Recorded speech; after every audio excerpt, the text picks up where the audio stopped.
Friends, in today's video, we will discuss about Section 14 of the RERA Act. Section 14 of the RERA Act talks about modification of plan or a specification in the project which is registered under RERA. Let us understand what we mean by modification of plan.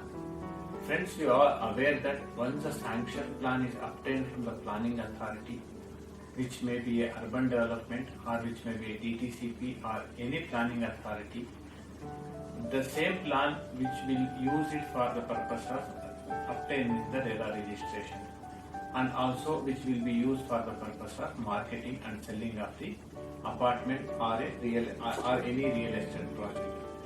If the promoter wishes to modify that sanction plan or any specification in the project which is approved by the planning authority, then there is a method to follow, there is a process to follow by the promoter for that sanction plan modification. So prior to RERA, it used to be a contract between the customer and the builder in terms of modification of the plan. Prior to RERA, generally builder or a promoter used to have a right, and also they used to mention in the agreement stating that in case of any modification or sanctioned modification in the sanction plan, then he has all the right to do it without the consent of the customers or the allottees in the project. Friends, post RERA, that practice is not possible.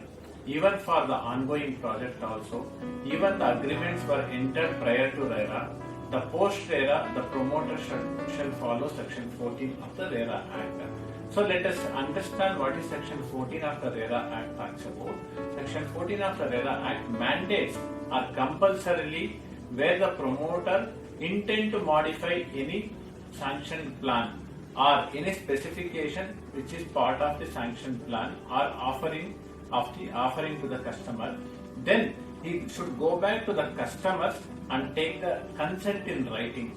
That consent in writing should be not less than 2/3 of the total allottees in the project.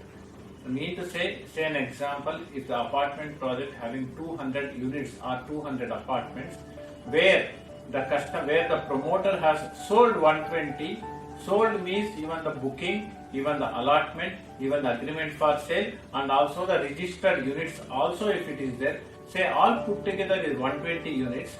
So promoter shall obtain minimum 2/3. 2/3 of 120 units is equivalent to 80 units. From the 80 units owners or the allottees, the promoter shall obtain the consent in writing, that is 2/3 consent of the total allottees in the project. Having obtained the total 2/3 consent, then he should move on forward to apply for the modification in the sanction plan. Friends, it is a prior approval, you should remember. It is not a post approval from the allottees. Prior approval they should obtain from the allottees before filing an application for modification of plan itself, number one.